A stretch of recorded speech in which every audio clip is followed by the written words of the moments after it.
Hi, so today I'd like to talk to you about sourdough discard.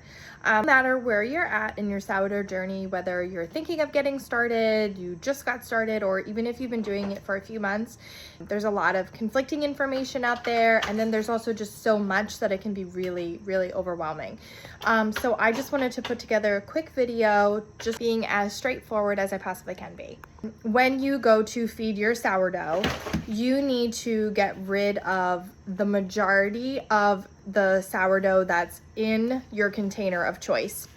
Discard means to toss or to throw away. And I know that there are a lot of people out there who take this quite literally and throw it away, but I am here to tell you that you should not be throwing away your discard. So we just discard to free up space, and we need to be able to let the bacteria, simply put, do its thing in our active jar. There's nothing wrong with that discard. So when you put it in a jar, you can go and bake with it later, if that makes sense. Nothing wrong with this starter.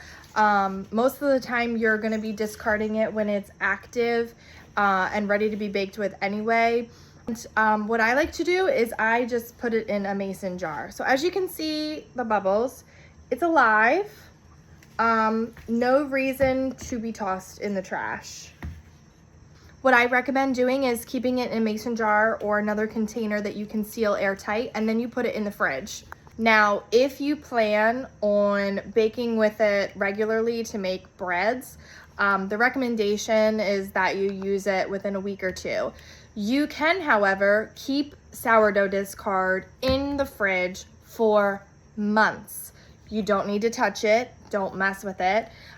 You have the option of stirring it and, feeding it regularly. That's totally fine, but you can just leave it in the fridge for months to slow down that process, that fermenting process that your other sourdough, your active dough, will be doing on the counter. If you don't believe me, type in sourdough discard recipes online and you will find hundreds, if not thousands, of sourdough discard recipes. I use my sourdough discard religiously. That's why I keep it in a jar. I make pancakes, I make Hannah's cheese crackers, I've made cereal with it, name it. Anything that you would bake normally, you can incorporate sourdough into and get that good bacteria added into whatever you're baking as well. If that's nothing that interests you, if you don't want to bake extra things, that's fine. I would still recommend holding on to your discard, and here's why.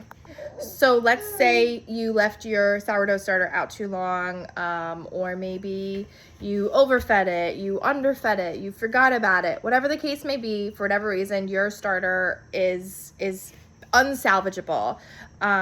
Then you can take out your discard that you've had in the fridge and you can reactivate your starter using your discard.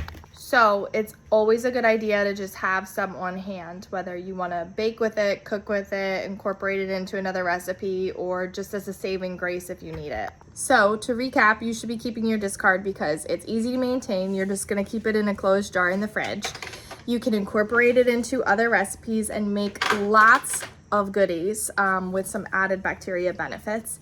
And lastly, if you, again, if something happens to your official starter, you can use your discard as a way to reactivate your starter. I hope this was helpful. I hope it encouraged you to hold on to your discard instead of tossing it. If you have additional questions, feel free to leave me a comment or you can shoot me a message. And please don't forget to like this video, and if you're interested in hearing more content, then you can go ahead and follow or subscribe.